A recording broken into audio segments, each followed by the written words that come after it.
네, 안녕하세요. 주식은 역시 기리기리세 기리십니다. 안녕하세요, 여러분들. 자, 오늘의 또 경제 소식 빠르게 공부해 보도록 하겠습니다. 같이 공부하시죠. 렛츠 기릿. 첫 번째입니다. 내일까지 이노스페이스 청약이 이어진다는 거 알고 계시죠? 우주 관련 기업인데 공모가가 높다 보니 야, 이거는 배정만 받으면 대박이다 라는 얘기가 나올 것 같습니다. 그리고 기관 수혜치 결과도 2,000건이 넘었고 600대 1로 나쁘지 않은 모습이죠. 참고해보시고 혹시나 관심 있으시면 청약을 해보시면 될 것 같습니다. 다음입니다. 대왕고래 이야기를 조금 봐야겠습니다. 대왕고래 진짜 왕고래가 등장했는데요. 자, 모두가 긴가민가 하는 대왕고래. 하지만 관련주 주가를 보면은 이거 왜 계속 가냐 라는 얘기를 하고 있습니다. 하지만 이런 흐름이 나타날 거 우리가 지난주에 이미 공부를 했었죠. 그리고 이 와중에 이번 주에 뉴스가 쏟아지며 단기간 조정은 나타나겠구나 라고 예상을 했는데, 그런데 갑자기 진짜 왕고래인 엑슨모빌 요 이름이 등장하면서 한 번 더 주가가 레벨업을 하고 있습니다. 자, 그렇다면 엑슨모빌이 어디서 나왔나 봤더니 지금 이제 많은 사람들이 의심하던 게 뭐였죠? 맞습니다. 액트지오가 그 뭐 가정집에서 일을 한다며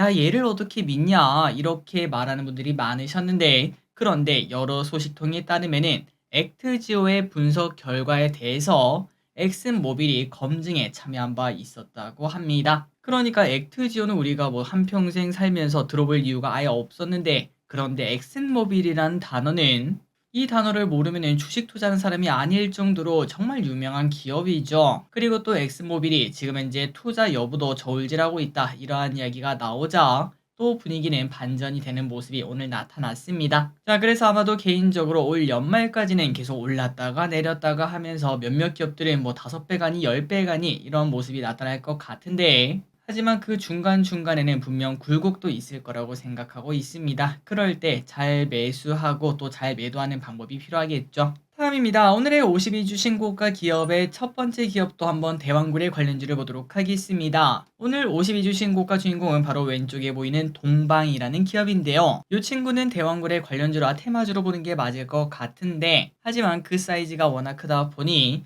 좀 길게 가는 테마주라고 말을 해볼 수 있겠습니다. 자, 그렇다면 이 기업은 뭐하는 기업인가? 원래는 물류에 관련된 기업입니다. 해운 이쪽에 연관이 되어 있어서 보통 홍해에서 뭐 납치 사건이 일어났거나 아니면 납포 뭐 등등 뭐 그런 일이 있지 않겠습니까? 그렇게 이상한 일이 생기면 상한가를 가고 잠시 쭉 올랐다가 빠지는 그런 모습을 나타내는 친구인데, 그런데 이번에는 영일만 때문에 대왕고래로 뜨거운 모습을 나타내고 있습니다. 그리고 마침 오늘 또 아까 봤던 엑슨모빌 이야기도 있었고, 윤 대통령의 3조 4천억 규모의 영일만 횡단 고속도로 건설을 빠르게 추진한다, 이러한 얘기도 등장하자 관련주로 엮이며 오늘 또 급등하는 모습을 나타냈습니다. 겉토양 확실하게 터뜨렸는데 더 갈지 보도록 할게요.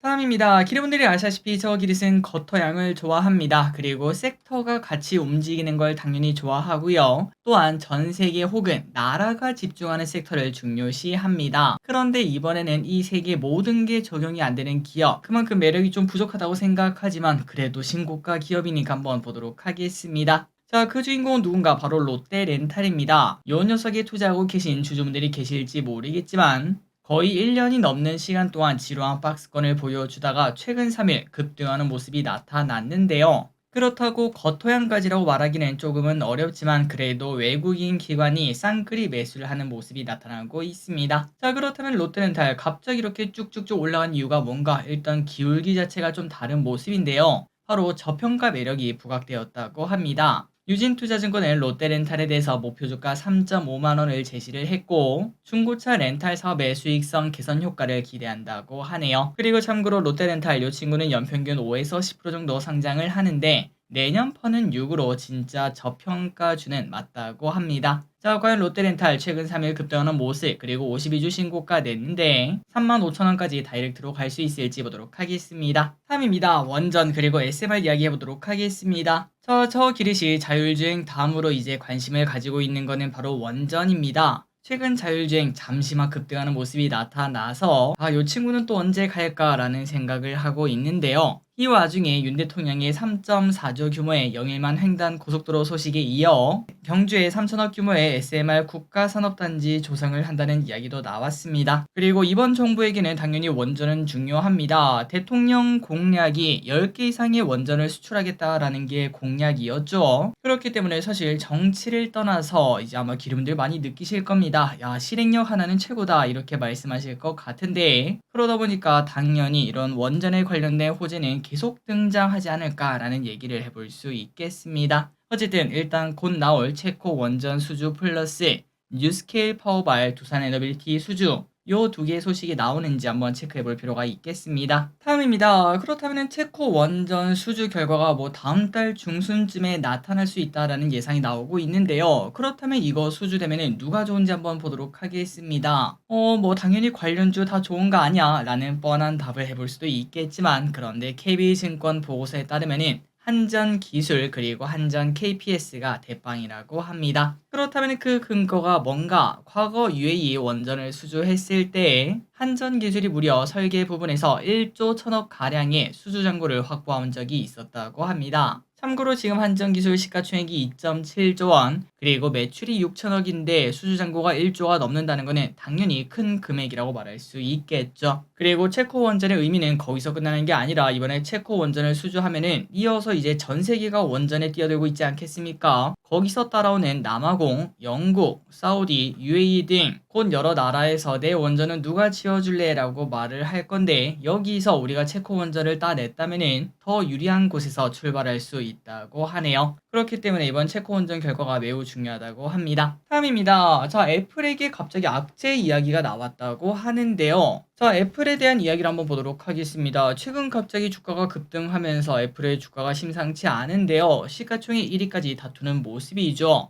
그런데 이 친구에게 갑자기 또 악재가 등장했다고 합니다. 최근 애플이 이렇게 오른 이유는 AI 폰으로 인해서 새로운 아이폰 슈퍼 사이클이 왔다, 이러한 이야기가 나오면서 주가가 급등했었는데, 그런데 월스트리트저널에 따르면 중국에서는 AI가 탑재된 폰을 출시하지 못할 수도 있다고 해요. 도대체 이게 뭔 소린가? 바로 중국 내에서는 보안을 문제로 외국 업체 AI를 막고 있다고 합니다. 최근에 통과된 생성형 AI 제품들을 봐도 외국 거는 단 하나도 통과하지 못했다고 하네요. 아니, 길이 그러면 다른 나라에서 팔면 되는 거 아니야? 라고도 말할 수 있겠지만, 하지만 그렇다면 주가는 당연히 하락할 수밖에 없습니다. 애플 전체 매출에서 중국이 차지하는 비중이 18%나 되니 당연히 중국을 잃는다는 거는 시가총액을 잃는다라는 말과 동일하다라고 말을 해볼 수 있겠죠. 다만 아직까지는 전망이니까 과연 애플이 중국에서 출시할 수 있을지 보도록 하겠습니다. 다음입니다. 어제 황당한 사건이 하나 나왔습니다. 한번 보도록 할게요. 자, 장마감 직전 인도 니프티 50 지수를 2배로 추종하는 코덱스 인도 니프티 50 레버리지라는 ETF가 갑자기 30% 넘게 급등하고 마무리가 되었습니다. 왼쪽의 차트를 보면은 저런 식으로 움직였구나 라는 느낌이 오죠. 그렇다면 갑자기 왜 이랬나, 인도에서 무슨 일이 일어났나 하고 봤더니 그건 아니었고, 동시 호가 시간대에는 유동성 공급자의 호가 제출 의무가 없는데, 이때 4천여 주가 갑자기 체결되면서 대응을 하지 못했다고 합니다. 그 말인즉슨 당연히 주문 실수라는 거겠죠. 나도 모르게 숫자를 잘못 적거나 아니면 시장가 매수를 눌렀거나 그런 현상이 나타난 것 같습니다. 그렇다면 오늘 어떻게 됐을까요? 맞습니다. 당연히 마이너스 26%로 급락하는 모습이 나타났다고 하네요. 거래량이 많이 없는 ETF를 투자하다 보면은 정말 가끔 이런 일이 생길 수 있습니다. 그렇기 때문에 항상 기르분들 ETF 투자할 때는 조심히 하는 것 플러스, 그리고 일단 기본적으로 거래량 많은 ETF를 무조건 투자를 해야 된다는 거 잊지 마시기 바랍니다.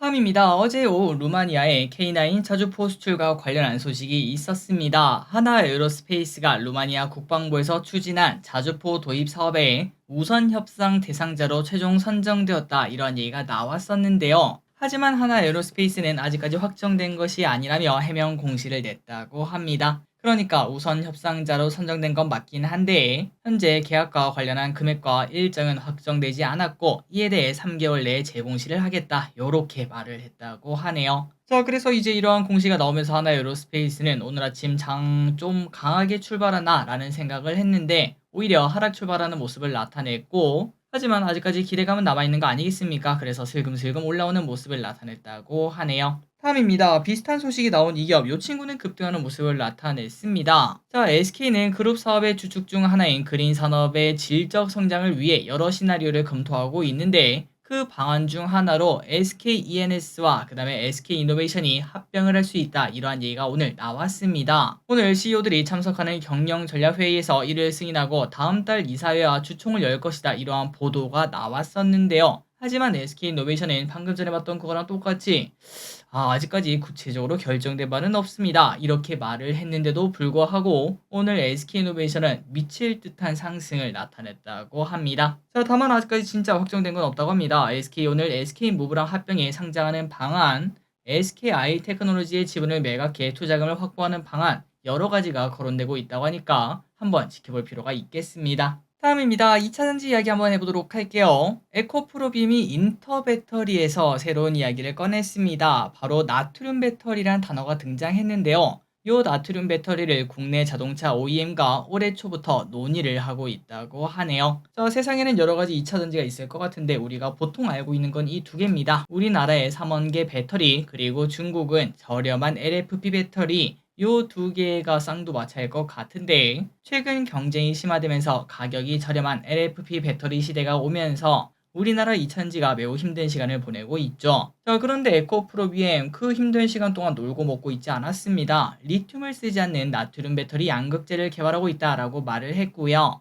앞으로 1년에서 2년 내에 LFP 양극재에 준하는 성능을 구현할 것으로 예상이 된다고 합니다. 그리고 중요한 건 이겁니다. 나트륨, 이 세상에 정말 흔합니다. 우리가 맨날 먹는 것도 나트륨이죠. 당연히 리튬보다 나트륨의 가격이 더 착할 수밖에 없다 보니 가격 경쟁력에서 우위를 점할 수 있다고 합니다. 자, 2차 전지 상태가 정말 좋지 않은데 우리가 또 LFP 시대를 끝내고 나트륨 배터리 시대가 오면은 우리나라가 앞서가는 그러한 모습이 나타났으면 좋겠습니다. 다음입니다. 요즘 들어 중국이랑 유럽이 그리고 유럽이랑 중국이 투닥투닥 싸우고 있는 모습을 나타내고 있죠. 최근 중국산 전기차에 미국과 EU의 견제가 들어가는 모습이 나타나고 있는데 그런데 40년 전에도 비슷한 일이 있었다고 합니다. 도대체 이게 뭔 소린가 하고 봤더니 1970년대 미국 소비자들은 두 차례의 석유 파동을 겪고 연비가 우수한 일본 차를 찾게 되었다고 합니다. 그래서 그때 10년 동안 미국에서 수입하던 일본 차는 5배나 늘어날 정도였고 그러다 보니까 미국은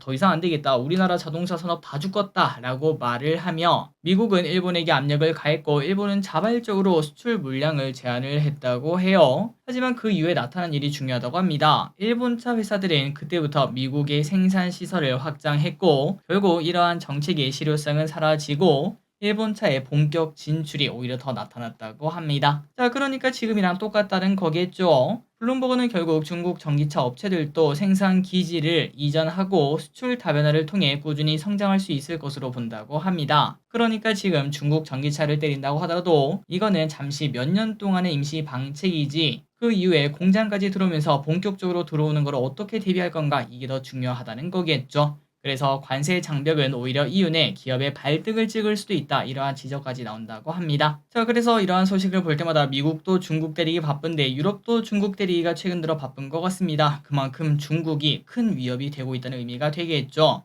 과연 앞으로 전 세계는 어떤 식으로 흘러갈지 그리고 전 세계 1왕 자리를 미국이 계속 유지할 수 있을지도 보도록 하겠습니다. 다음입니다. 지금 전 세계가 덥다고 하죠. 저도 지금 매우 덥습니다. 그런데 인도는 진짜로 덥다고 하는데요. 이미 낮 최고 기온이 50도를 넘겼고 이 정도면 계란 후라이 그냥 밖에서 해도 될 것 같네요. 심지어 찬물을 틀어도 이건 찬물이 아니라 40도의 물이 나와서 그 물을 바로 쓸 수가 없고 식혀서 씻어야 될 정도라고 합니다. 그러다 보니까 인도에서 뭐가 잘 팔릴까요? 당연히 빙가류가 잘 팔리겠죠. IBK투자증권은 이러한 폭염에 주목을 했고 특히 롯데헬푸드 이 친구가 인도에 자회사를 두고 있는데 이 회사의 빙과 판매 실적 개선을 기대할 수 있다고 합니다. 그리고 이 기업은 이미 선제적으로 진출한 기업입니다. 인도 빙과 신공장 인허가 절차도 이미 준비하고 있고요. 빠르면 8월 중 가동을 재개할 수 있으며 그렇다면 그때부터 판매량도 쭉쭉쭉 늘어날 수 있겠죠. 그래서 이러한 이유로 롯데웰푸드 목표가를 22만원으로 상향 조정했다고 하니까 참고하시기 바랍니다. 최근 차트 심상치 않죠. 다음입니다. 인구 국가 비상사태 선언. 어제 대통령이 저출산에 대한 문제가 심각하다며 인구 국가 비상사태를 공식 선언했습니다. 문제 극복을 위해 남성 육아휴직 사용률을 임기 내 50%까지 높이고 육아휴직 급여도 첫 3개월간 250만 원까지 인상하기로 했는데요. 그리고 그 외에도 남성의 휴가 확대, 육아기 근로시간 단축, 자녀 연령 12세로 상향, 단기 육아휴직제 등등등 여러 가지 이야기를 꺼냈다고 합니다. 그러니까 생각보다 조금 더 강하게 나온 것 같습니다. 이러한 소식이 오늘 관련주가 상승 출발했고 캐리소프트는 상한가에 안착, 깨끗한 나라, 꿈비 등이 상승을 했다고 합니다. 그런데 다만 이게 길게 갈 수 있을지는 조금 더 지켜볼 필요가 있고, 그리고 본격적으로 만약에 상승이 나타나려면은 진짜 출산율이 좀 반등하는 모습이 나타나야 그제서야 시작하는 게 아닐까라는 생각을 해볼 수 있겠네요. 다음입니다. 국제유가를 보도록 하겠습니다. 장중 7주 내 최고치 기록.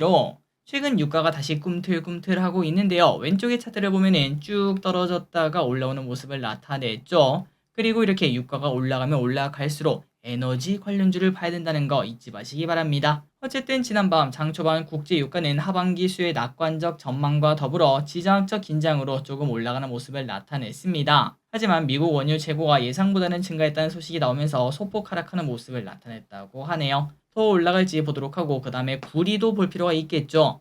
구리도 최근 들어 많이 하락했고 이제 바닥을 찍는 모습을 나타내고 있는데 그 친구가 반등을 하고 있다면 구리 관련주도 잊지 말고 봐야 될 것 같습니다. 마지막 소식입니다. LG전자 중장기적 우상향 예상. 어제는 LG전자가 미국 1위 전기차 충전 사업자 CPO와 업무 협약을 체결했다는 소식이 있었죠. 그러면서 어제 주가가 많이 급등했는데 오늘 또 차트가 나쁘지 않아서 한 번 더 보도록 하겠습니다. 그래서 앞으로 LG전자는 지난 1월 미국 텍사스 공장에서 전기차 충전기 생산을 시작하고 이번에는 북미, 유럽 등 글로벌 시장으로 충전 사업을 확대해 나갈 것이라고 합니다. 또 한편 예전에 거토양이 터졌을 때 이때 이유가 뭐였죠? 맞습니다. 냉난방 공조도 주목받고 있죠. 이 이야기는 예전에도 한번 봤다시피 AI 센터의 열 효율이 엉망이다 보니까 열 관리가 그만큼 주목받고 있다고 합니다. 실제로 AI 센터를 돌리는데 그거를 돌리는 전력이랑 그 다음에 거기서 나오는 엄청난 열, 우리 컴퓨터만 봐도 엄청 뜨겁지 않겠습니까? 그런데 그 데이터 센터가 엄청난 열을 발산하는데 그 열을 식히는 데 사용하는 열이 거의 비슷하다고 하네요.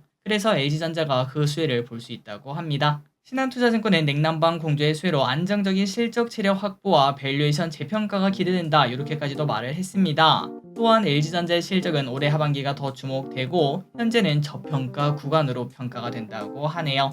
과연 LG전자 정 고점을 뚫을지 보도록 하겠습니다. 자, 오늘의 공부 여기까지 끝났습니다. 항상 이렇게 같이 공부해서 진심으로 감사합니다. 지금까지 길이셨습니다. 빠이요.